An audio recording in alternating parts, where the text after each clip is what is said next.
Claudio, el gusto enorme de tenerte con nosotros, como siempre, un placer. ¿Cómo andas? Hola Fernando, el gusto es mío, muy agradecido de que me hayas llamado. Leía la última nota que escribiste para La Voz del Interior, donde hablas de una elección particular, sobre todo porque era una elección a favor o en contra de Trump, más allá de que, bueno, en este caso el candidato opositor a Trump, que es Joe Biden, termine siendo el presidente, el elegido, pero vos planteas que la gente votaba a favor o en contra de Trump. Absolutamente, yo creo, Fernando, que esta elección tenía un protagonista único y excluyente, era Trump. La gente no votaba por Trump o por otro, votaba por Trump o contra Trump. E incluso a eso lo remarca el hecho de que quien quedó como contrincante, bueno, verdaderamente es un político gris, por lo menos como candidato es un hombre muy gris. A mí hasta me sorprendió un poco el sábado a la noche cuando apareció en ese acto en Delaware, en su estado, junto a Kamala Harris, anunciando, digamos, el triunfo, lo que estaban diciendo los escrutinios, porque en toda la campaña nunca dijo un discurso con la firmeza, con la contundencia y con la energía con la que habló este sábado. Pero la campaña había quedado atrás y la verdad que en la campaña nunca tuvo profundidad, nunca tuvo contundencia, nunca supo explicar claramente cuál era la cuestión de fondo en esta elección. Esta era una elección en la que lo que se juega es la institucionalidad de Estados Unidos. Hay derechas pro-Trump, algunas que disimulan, que les da cosita mostrarse como pro-Trump, pero son pro-Trump en el fondo, esparcidas por todo el mundo, sobre todo economistas, ¿no? que relativizaban que Trump fuese un peligro para la institucionalidad en Estados Unidos, con el discurso de que Estados Unidos tiene una institucionalidad antigua, vigorosa, lo cual es cierto, es una institución son instituciones que vienen desde finales del siglo XVIII, son vigorosas, siempre han estado por encima de los liderazgos, pero nunca hubo un líder, nunca hubo un presidente que intentara horadar la institucionalidad.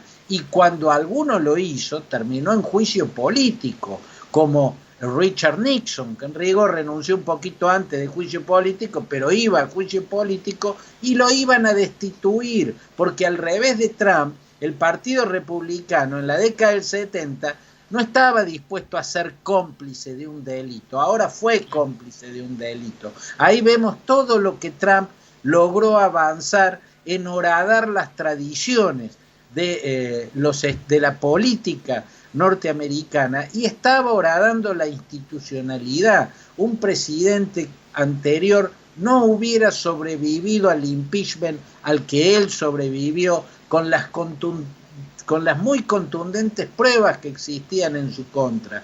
Por lo tanto, ese discurso de que las instituciones no estaban en peligro es un discurso falaz. En este mundo uno podría decir, no, la cultura de Alemania, mirá si va a engendrar un monstruo la cultura alemana, y engendró un monstruo que tuvo el apoyo del 99 o más del 90% de los alemanes y que exterminó media Europa. Acá nada se tiene que dar por seguro, sobre todo en este tiempo. El de Trump es un liderazgo inconcebible, sobre todo inconcebible en un escenario político institucional como el norteamericano, y de repente ocurrió. Entonces la cuestión no era Biden. Biden es un hombre con un muy buen ganado prestigio, es un hombre muy decente, pero la mayor fortaleza de Biden era no ser Trump, e incluso en muchos aspectos ser formalmente la contracara de Trump. Lo que es ideológicamente no era algo que estuviera a la vista de todo, porque Biden no es bueno explicando nada, ¿no? Lo que estaba a la vista es que es un hombre que puede sonreír amablemente y no socarronamente, puede hablar de una forma humilde y no arrogante, puede ser respetuoso con los demás y no llevárselos puestos, pasarlos por encima. Es la contracara de Trump en los aspectos visibles. Ese fue el mayor argumento de Joe Biden, su merecido prestigio, la respetabilidad que ha sabido ganarse, por cierto, que existen, es un hombre de centro, ¿no? Y ha hecho cotizar de nuevo el centro. Estos son tiempos en los cuales, Fernando, lo más revolucionario que se puede ser es centrista, y este mérito lo tenía Biden, no Trump, pero como vos decías, una parte significativa de la población lo votó a pesar de todo, y eso significa algo, y significa que Trump va a seguir trabajando. Yo creo saber cuál es el plan a largo plazo de Donald Trump. Claro, bueno, casualmente te he estado por preguntar, porque nos llama mucho la atención la cantidad de gente, los millones de norteamericanos que lo votaron a Trump. 70 millones de votos sacó Trump en una elección más pareja de lo que suponían las encuestas. ¿Cómo es? ¿Qué explicación tenés, Claudio, para semejante cantidad de votos a favor de Trump? Mira, Fernando, yo creo que Trump es un exponente de un método que ha cobrado mucho uso, mucha fuerza en las últimas décadas. Es el mismo método que el que usa Hugo Chávez, o el que usaron Néstor y Cristina Kirchner, o el que usa Jair Bolsonaro en Brasil, Víctor Orbán en Hungría,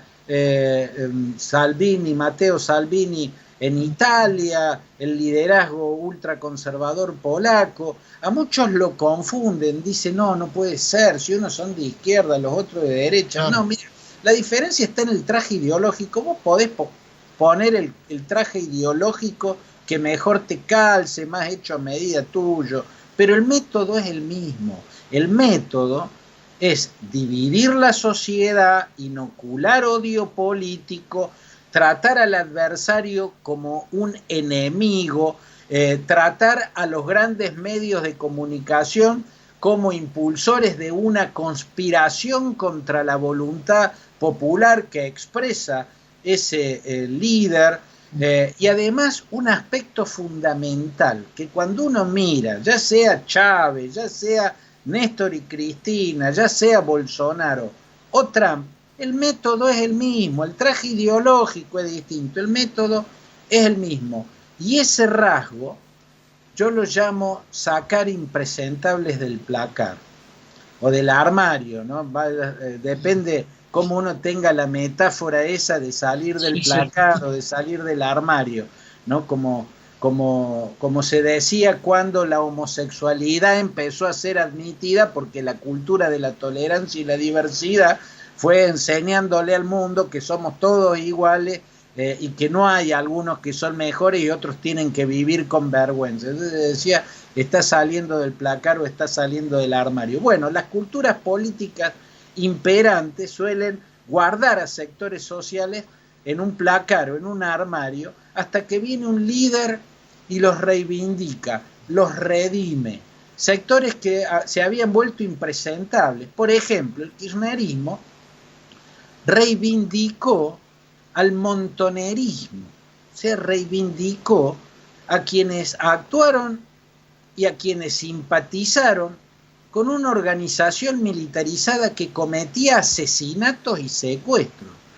Ni siquiera era una guerrilla, no era una guerrilla que creaba un foco insurreccional en una selva y peleaba como el Farabundo Martí en El Salvador o los sandinistas en su tiempo en las selvas nicaragüenses. No, era una organización militarizada que cometía asesinatos. ¿Cómo poder reivindicar eso? Asesinatos y secuestros que además desembocaron en la peor de las dictaduras, la más criminal, la más abyecta. Después de haber generado semejante daño, no había posibilidad de pensar que esa gente podía ser redimida, podía ser rescatada. Vino el kirchnerismo y los redimió.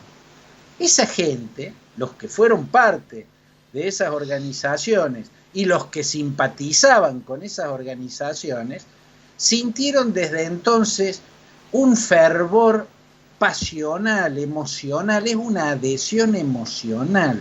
Y esas adhesiones no se doblegan nunca más. Todas las evidencias, todos los estropicios que pueda cometer ese liderazgo no les va a hacer perder el apoyo de quienes fueron redimidos. El kirchnerismo sacó también desde abajo de los escombros del muro de Berlín a una variedad de marxistas que parecían irrecuperables, por lo menos para la presentabilidad, habían quedado como impresentables.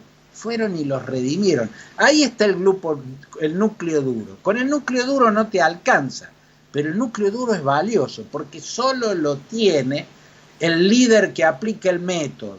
El centrista, centro izquierdo, centro derecha, no va a tener núcleo duro. No va a tener núcleo duro. Vos al núcleo duro le tenés que agregar lo que te va a dar la economía. En los gobiernos de ese tipo, de izquierda, te lo dan cuando los vientos soplan a favor en materia de commodities, ¿no? El Chávez usó los precios internacionales del crudo en niveles estratosféricos, Néstor y Cristina, los precios internacionales de la soja en niveles estratosféricos, pero cuando bajaron, lo que quedó en Venezuela es un régimen residual chavista convertido lisa y llanamente en una dictadura, y acá cuando empezó a bajar, Cristina empezó a perder elecciones. Trump construyó, igual que Bolsonaro, un núcleo duro, sacando del placar a los racistas, a los homofóbicos, a los antifeministas, a los que odian a los inmigrantes, a los que aman poseer armas de guerra, ¿no? a los fundamentalistas bíblicos, toda una gama de recalcitrantes, ¿no? Que se sentían marginados de la historia por la cultura liberal demócrata de la diversidad y la tolerancia. De repente, cuando menos lo esperaba, vieron aparecer un líder que los redimió. Ellos abrazaron a ese líder, se convirtieron en su núcleo duro y lo van a seguir adorando, lo van a seguir adorando. Trump, como con eso no le alcanza para llegar al poder y sostenerse, al poder llegó presentándose como antisistema en un momento en que la antipolítica era una carta ganadora porque las élites políticas estaban defraudando. La cuestión es que económicamente él logró ampliar esa base de apoyo, que no son 70 millones de norteamericanos, serán 30 millones de norteamericanos, lo otro se agregó de sectores más vale despolitizados, que se sienten beneficiados por un crecimiento vigoroso como ha sido el de estos últimos años, sienten que no tenían trabajo y lo consiguieron, que su negocio anduvo mejor, que su profesión, su rubro profesional se reactivó. Entonces hay mucha gente que piensa que hay que votar la continuidad si la cosa está económicamente bien. Ese es el voto oculto, por eso naufragan las encuestas, el voto mortadela, le digo yo, ¿no? El voto oculto es ese que cuando el encuestador le pregunta, como le parece impresentable el candidato al que ya decidió votar, dicen otro candidato, ¿no? O dicen que van a votar en blanco. Pasó con Menem en la Argentina, pasó con Trump en los Estados Unidos, ¿no? El voto mortadela le llamo yo, porque si vos ponés a Gallup a hacer una encuesta en la puerta de una fiambrería, de 10 tipos que compraron mortadela y son preguntados qué compraron cuando salen con el paquetito en la mano, seguramente por lo menos 3 van a decir jamón, aunque hayan comprado mortadela, ¿no? Porque la mortadela la sienten como menos presentable que el jamón, por ejemplo, ¿no? Bueno, con el voto pasa lo mismo, ese voto oculto hace naufragar muchas veces a las encuestas y ahora se ha notado de nuevo.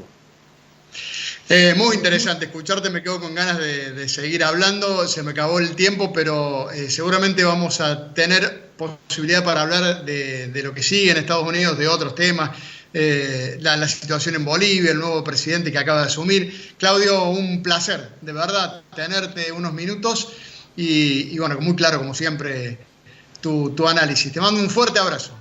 Ha sido un gusto muy grande, Fernando, el agradecido soy yo y te mando un gran abrazo a vos.